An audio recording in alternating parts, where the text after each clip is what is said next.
하나님 은혜 감사드립니다. 오늘도 올려드리는 우리 예배를 받아주시고 예배하는 저희들을 축복해 주옵소서.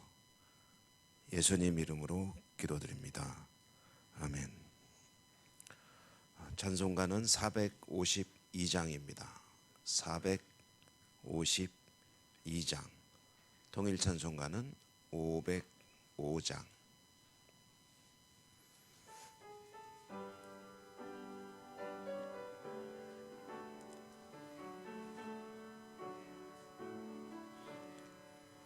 내 모든 소원 기도의 제목 예수님 닮기 원함이라. 예수님 형상 나 입기 위해 세상에 보아 아끼지 않네. 예수님 닮기 내가 원하네. 날 구원하신 예수님을 내 마음속에 지금 거둬서 주님의 형상 인치소서. 무한한 사랑 풍성한 긍휼 슬픈 자 위로 하시는 주. 길 잃은 죄인 부르는 예수 그 형상 담게 하옵소서. 예수님 닮기 내가 원하네. 날 구원하신 예수님을 내 마음속에 지금 거둬서 주님의 형상 인치소서. 겸손한 예수 거룩한 주님 원수의 멸시 참으시사 우리를 위해 고난을 받은 구주를 닮게 하옵소서.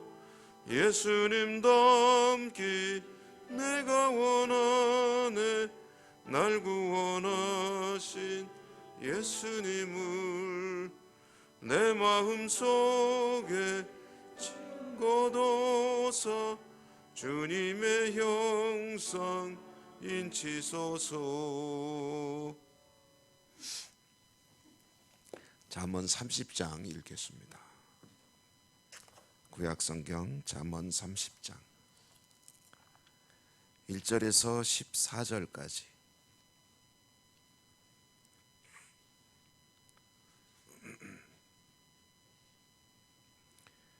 (1절에서 14절까지) 교독합니다. 이 말씀은 야게의 아들 아굴의 잠언이니 그가 이디엘 곧 이디엘과 우갈에게 이른 것이니라. 나는 다른 사람에게 비하면 짐승이라. 내게는 사람의 총명이 있지 아니하니라.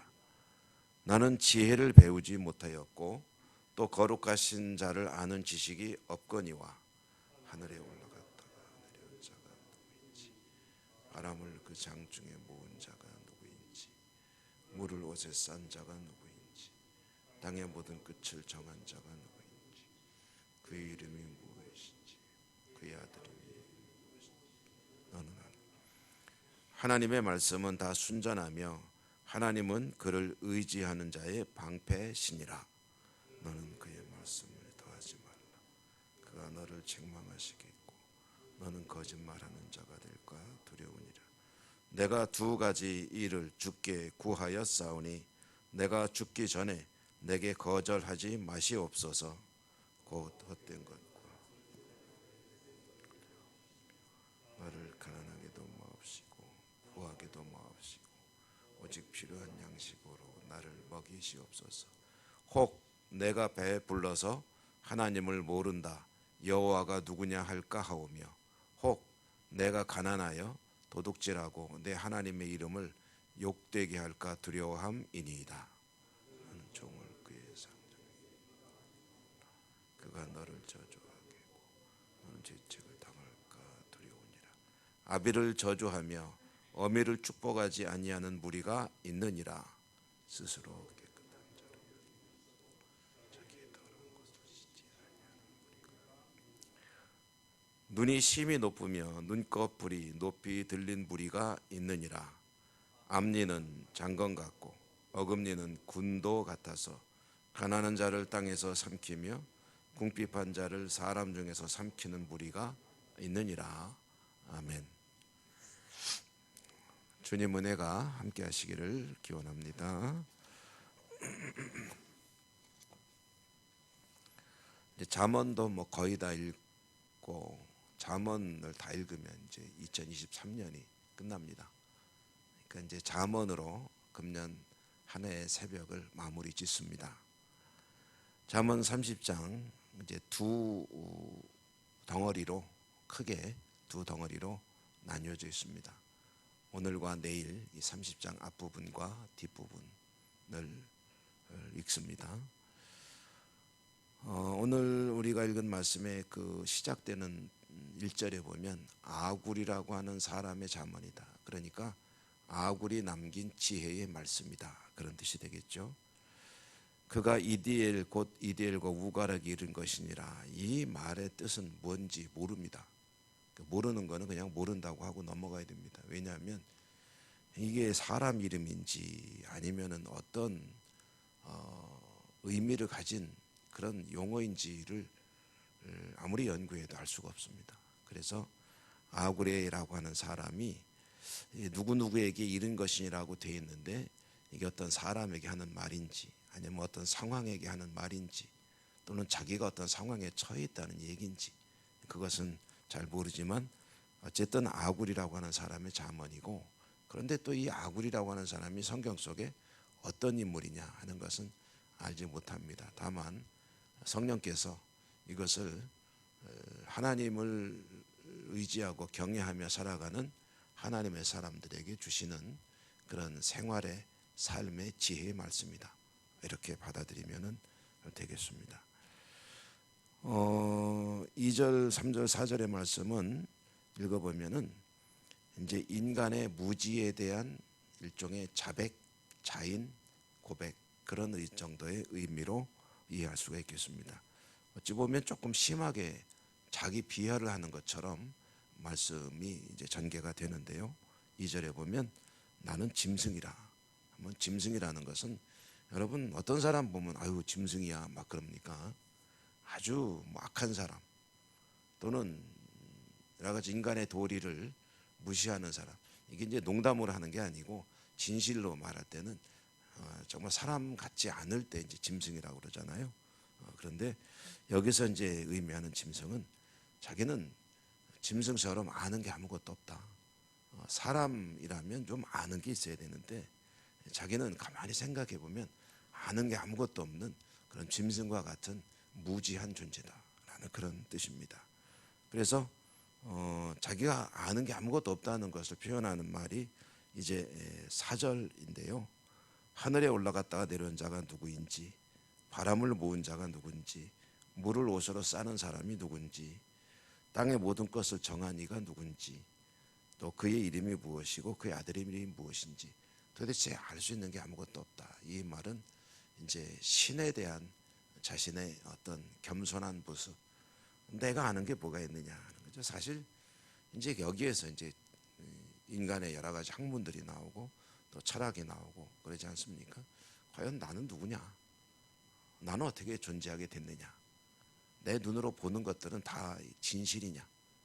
아니면은 내가 생각하는 나의 세계냐? 뭐 이런 여러 가지 어떤 주제들을 놓고 생각하고 또 생각하고 하다 보니까 이렇다고 설명하기도 하고 저렇다고 설명하기도 하고 여러 가지 철학적인 그 이야기들이 나오는데, 근데 이제 대답은 뭐냐면 하나님께서 계시하는 바에 의하면 아무것도 아는 게 없다는 거죠. 과연 나는 누구냐? 라는 것부터 물어보면 내가 누구지? 그래서 뭐 설교 중에 언급한 바 있지만 이제 우주 속에 던져진 버려진 존재와 같지 않냐? 대책 없는 존재라는 거죠. 그러니까 하나님과의 관계 속에서 내가 파악되지 않으면 짐승보다 뭐 나을 게 뭐가 있느냐, 내가 도대체 아는 게 뭐가 있느냐 하는 그런 자기 겸손의 표현이라고 할 수 있겠고요. 인간이라는 게 얼마나 연약한 존재인가 하는 것을 벌써 구약 성경이 잠언에서부터 이제 그 이야기가 드러나고 있습니다. 그렇다면 이제 여기에서 나오는 대답이 뭐냐면 오직 진실된 것, 진리는 뭐가 있느냐 하면은 하나님만이 진리이고 하나님의 말씀만이 영원하고 변치 않는 것이다 라는 그런 이제 대답이 나오게 되는 거죠.